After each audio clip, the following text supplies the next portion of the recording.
जय माता दी, जय माँ भवानी, जय माँ काली, हर हर महादेव। आप सभी का बहुत बहुत स्वागत है माँ भवानी की बेटी यूट्यूब चैनल में। कैसे हो आप सभी? आशा करती हूँ कि माँ की कृपा की छांव में आप सभी हो। आपकी जो भी बैंक बैलेंस है वो डबल हो जाए, भर भर के पैसा और समृद्धि आपके घर आंगन में आए। सभी आप लोग खुश रहो, हेल्दी रहो, वेल्दी रहो। मेरी यही माँ से प्रार्थना है कि आप सभी जितने लोग भी मेरे वीडियो को देखते हो, जो जुड़े हुए हो, सभी खुश रहें, हैप्पी रहें। आज का वीडियो बनाने का पर्पस है कि बहुत सारे लोग हैं वो मेरे से बार बार ये प्रश्न करते हैं कि पितरों की पूजा क्यों जरूरी है या इतना इम्पोर्टेंट क्यों है। पितृपक्ष भी आ रहा है 2024 में, 18 सितंबर से लेकर 2 अक्टूबर तक पक्ष है। तो इसी उपलक्ष्य में मैं वीडियो बना रही हूँ कि जितने लोग सवारी वाले व्यक्ति हैं, अच्छी सवारी जो चाहते हैं और जिनके पास ऑलरेडी है, तो वो लोग के लाइफ में क्या इम्पोर्टेंट है पितरों का, जो दरबार चलाना चाहते हैं भविष्य में, या फिर इस तरीके का काम करना चाहते हैं, या वो चाहते हैं कि मैं भगवान को या देवी की शक्तियों को अपने अंदर महसूस करूं, तो क्यों पितरों का उसमें क्या रोल है, क्या इंपॉर्टेंस है, ये आज मैं बताने वाली हूँ। आने वाले पितृपक्ष में सबसे पहले तो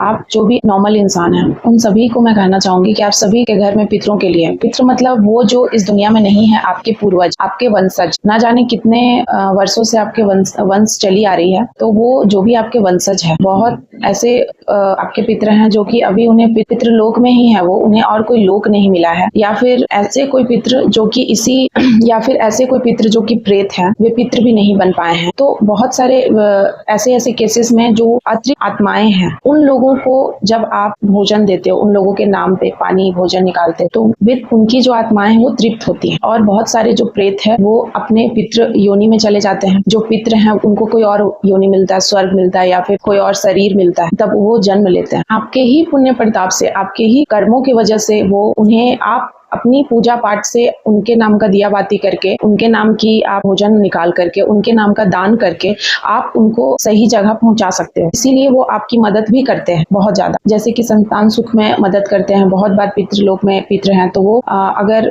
घर में संतान की कुछ ऐसी दिक्कत है, नहीं हो रही है संतान, तो पितृ भी संतान रूप में आते हैं आपके घर में। दूसरा कि अगर आपके ऊपर, आपके घर के ऊपर किसी की एविल आई है, कोई बुरा सोचता है, बुरा करने वाला है, या किसी भी तरीके की बाधा आपके घर में है, आपके घर के लोगों पे है, तो पितृ बहुत मदद करते हैं। मैंने देखा है करीब से इन सभी चीजों को, पितृ बहुत ज्यादा हेल्प करते हैं। कुछ लोग हैं बोलते हैं कि मैंने तो पितृपक्ष में, जैसे कोई अगर उनके घर में किसी की अकाल मृत्यु हो गई, तो वे बोलते हैं कि मैंने पितृपक्ष में उनका दान पुण्य कर दिया तो हो गया। ऐसा नहीं है। आपने दान पुण्य कर दिया, उसके लिए मान लो कि किसी की अकाल मृत्यु हुई, बहुत सारे घरों में तो अकाल मृत्यु होने के बाद कुछ विशेष रिचुअल्स भी नहीं करते, उसके ऊपर जो रिचुअल्स में खर्च आते हैं, तो उन खर्चों के डर से भी नहीं करते हैं कि उतना खर्चा कौन करेगा, जिसको जाना था वो तो चला गया, अब मैं इस पे खर्च क्यों करूं। तो बहुत सारे ऐसी मेंटालिटी आजकल का जो माहौल है, तो अभी ऐसी मेंटालिटी आजकल के लोगों में है कि जो चला गया, जिसको जाना था, अब उसके ऊपर व्यर्थ है खर्चा करना 1 रुपया भी। तो समाज का जो जैसा ढांचा है, तो उसके अकॉर्डिंग बहुत सारे लोग तो 10 डेज जो भी रिचुअल्स होते हैं उसको फॉलो करते हैं, और बहुत लोग 13वीं 12वीं करके खत्म कर देते हैं। लेकिन कुछ ऐसी आत्माएं होती हैं आपके घर के, वे लोग अतृप्त होती हैं। हर अलग अलग सोल है आपके घर में, आप नहीं जानते हो कि किसकी कौन सी डिजायर कंप्लीट नहीं हुई, तो वो अपनी डिजायर को कंप्लीट करते हैं। वो तो आपके घर में ही आएंगे क्योंकि उनका हिस्सा है, उस घर में अधिकार है, तो वो आएंगे वहीं पर। दूसरी बात, कुछ ऐसे आपके घर के कोई मेंबर जो बहुत तरीके की टॉर्चर, तड़प या किसी भी तरीके की चीजों से वो डेथ कर गया, हो सकता है आपके जनरेशन में नहीं किए, लेकिन किसी और जनरेशन में 2-3 पीढ़ी पहले, 4-5 पीढ़ी पहले उनके साथ कुछ ऐसी चीजें हुई, तो उसका भी श्राप लगता है। उनकी जो डिजायर है वो नहीं कंप्लीट होती है, या उनकी कुछ बातें अधूरी रह जाती हैं, तो वो कंप्लीट नहीं हो पाती है, जिसके वजह से आप देखोगे मेरे पास बहुत सारे ऐसे केसेस आते हैं कि उनके घरों में बात बनते बनते बिगड़ जाती है, बहुत सारा पैसा आते आते डूब जाता है। वेल्थ इशू तो है ही, साथ ही हेल्थ इशू भी है बहुत ज्यादा। हमेशा कोई ना कोई बेड पे, हमेशा कोई ना कोई बड़ी बीमारी घेरे रहती है। हर चीज, मतलब हर मंथ बहुत बड़ा आपके मनी का भाग, पैसा का भाग वो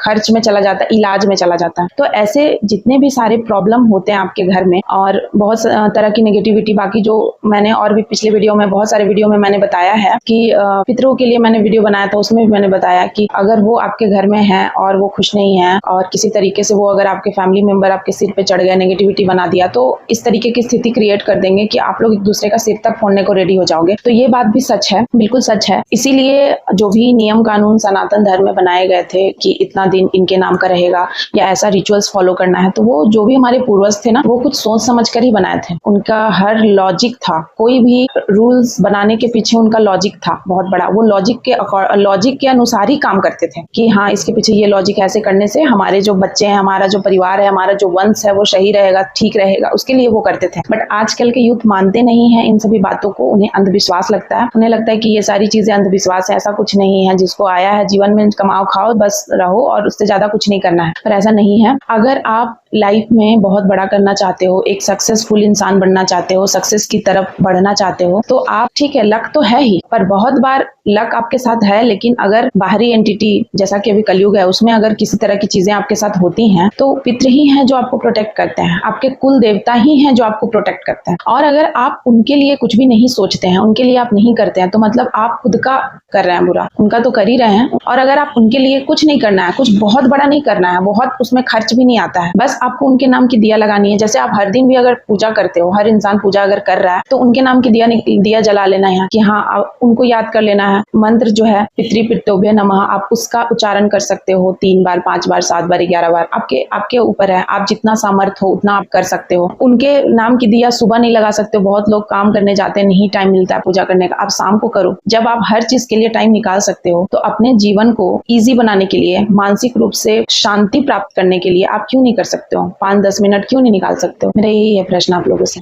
आप बिल्कुल निकालो, नहीं अगर निकाल पा रहे हो तो निकालो, कोशिश करो कि आप इतना देर निकाल के आप उनके नाम की, जो भी आपके और कुल देवी देवता है, तो उनके नाम की जो भी रिचुअल्स है, सबके घरों में अलग अलग रिचुअल्स फॉलो होते हैं, तो आप उनको फॉलो करो। और इनके नाम की दिया बहुत जरूरी है, खासकर उन लोगों के लिए जो कि देवी साधना करते हैं, कोई विशेष तरह की साधना करते हैं। जब भी आप कोई बड़ी साधना करते हो, तो उस साधना में आपके जो घर के देवी देवता वो बहुत मदद करते हैं। कोई विशेष पूजा में भी बहुत मदद करते हैं। वो ऐसे समझो कि वो दरबार, जो एक द्वारपाल होता है, उसकी तरह होते हैं कि वो हमेशा द्वार पे खड़े रहेंगे, आपकी मदद करेंगे। बाहर से आने वाली चीजों को पहले उनसे लड़ना पड़ेगा, तब वो प्रवेश कर सकता है। तो इस तरीके से आप अगर एक बाउंड्री सेट करोगे अपने घर में कि आपको कोई मतलब डिस्टर्ब ना कर पाए, बाहरी चीजें आपको हर्ट ना कर पाए, आपके फैमिली को, आपको किसी तरीके की क्षति ना पहुंचा पाए, तो बहुत ही अच्छा होगा, शुभ होगा। उनके नाम की आपको दिया निकालनी है। अब है कि पितृपक्ष में क्या करें। पितृपक्ष जो आने वाला है, उसमें आप उनके लिए एटलीस्ट मिट्टी का पात्र में पानी आप रखो। कहीं पे भी, अपने घर के बहुत लोग द्वार पे रखते हैं, आप आंगन में रख सकते हो, या कोई ऐसे स्थान पर जहाँ पे भी आपको कंफर्टेबल हो।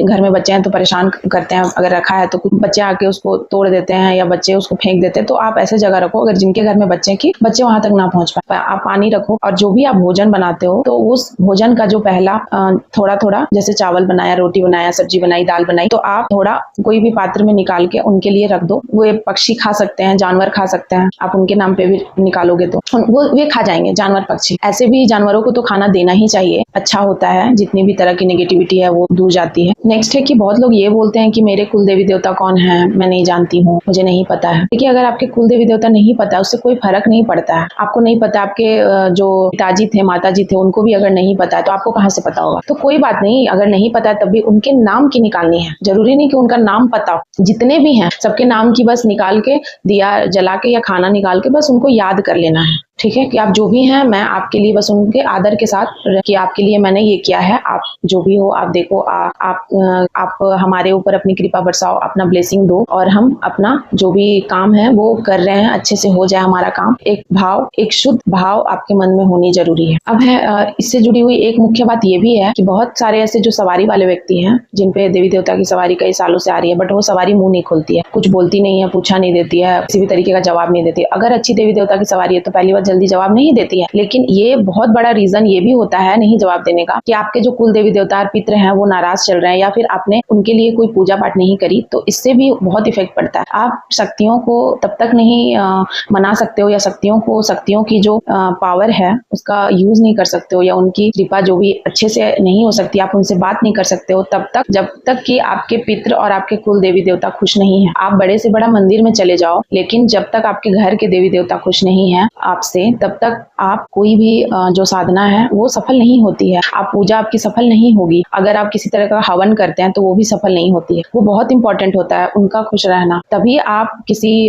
विशेष पूजा या जो भी साधना कर रहे हो या शक्तियां को ही चाहते हो अपने बॉडी में, या शक्तियों को महसूस करना चाहते हो, उनसे बातें करना चाहते हो, तो ये बहुत ही इंपॉर्टेंट रोल निभाता है इन सारी चीजों में। तो आशा करती हूँ कि आपको बातें समझ में आई होंगी कि मैं क्यों पितरों की बात बार बार करती हूँ और क्यों आप बोलते हो कि मैंने पितरों की पूजा पिछले साल ही कराई थी। एक बात और क्लियर करूंगी कि अगर आप पितरों की पूजा पिछले साल कराया, आपने एक बार करा दिया और खत्म, फिर आपने कुछ भी नहीं किया, बीच में आपके परिवार के लोग बहुत तरह की गलत चीजें कर रहे हैं, गलत आदतों में फंस गए हैं, बहुत तरह की चीजें गलत चीजें कर रहे हैं, तो पितृ जो है वो देखते रहते हैं आपको, एनी टाइम वॉच कर रहे हैं। आपके देवी देवता और जो भी कुल देवी देवता है, पितृ हैं। आप गलतियों पे गलतियां करते जा रहे हो, आपके घर में अधर्म हो रहा है, आपके घर में पाप हो रहा है, आपके घर के लोग पाप के रास्ते पे जा रहे हैं, अधर्म कर रहे हैं, तो पितृ जो है वो आपके सिर पे चढ़ जाते हैं। पितृ नाराज होना इसी को बोलते हैं और आपको इतना आर्थिक नुकसान देंगे, मान प्रतिष्ठा जो भी वो उसका नुकसान कराएंगे और आपको बीमारी भी दे सकते हैं। मतलब इतना तरह की चीजें होने लगती हैं। तो इसीलिए आता है कि आपके पितृ नाराज हैं। नाराज है ये इसका मतलब ये नहीं कि वो कह रहे हैं कि मुझे मतलब दे दो कुछ। देने का मतलब यहाँ पितृ आपसे कुछ मांग नहीं रहे। देने का मतलब ये कि उन्हें रिस्पेक्ट कर रहे हैं।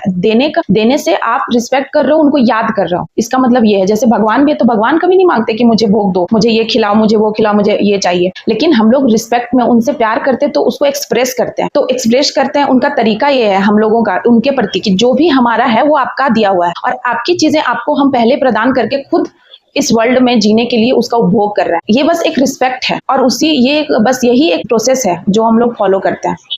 मैं भी फॉलो करती हूँ और मैं इसीलिए सभी को बोलती हूँ, इसे करने से आप में एक मोरालिटी आता है, आप में अंदर से एक प्रेम की भावना उत्पन्न होती है, आप विनम्र बनते हो ये करने से। और जब इस तरीके की भावना उत्पन्न होती है तो आप ऑटोमेटिक पॉजिटिव वाइब्स आपको आता है। और जो भी आप प्रसाद देते हो किसी को भी, चाहे पितरों के नाम पे निकाल के उनको दो तो उनको तृप्ति मिलती है। भगवान को आप देते हो तो भगवान क्या करते हैं, उस भोजन में से जितना आप भगवान को खिलाते हो खा के, और वो अपनी कृपा आशीर्वाद स्वरूप उसमें मिला देते हैं जस्ट क्षण भर में। मतलब इतना कम वो टाइम है ना कि आप भगवान को खिला रहे हो, उन्होंने ग्रहण भी कर लिया, दिल से आप खिला रहे हो तो। और जो इस चीज को देख सकते हैं, जो इस लेवल पे उनको पता है कि कौन सा प्रसाद भगवान ग्रहण कर रहे हैं, कौन सा नहीं। जब इस लेवल पे आप पहुंचते हो कि हर चीज आप देख पाते हो, कौन नाराज चल रहे हैं, क्यों चल रहे हैं, आप जो दे रहे हो वो ग्रहण कर रहे नहीं कर रहे, इस लेवल पे जब आप पहुंचते हो तो आप सारी चीजों को देख सकते हो। आप खुद वैसा रहन सहन, वैसा लाइफ स्टाइल आप फॉलो करो, आप खुद भी देख सकते हो। आपको किसी भी आप फेथ करने का, विश्वास करने का जरूरत नहीं है। आप खुद पे करो, आप खुद वैसा जीवन जी के देखो, आप खुद ही महसूस करोगे कि देवी देवता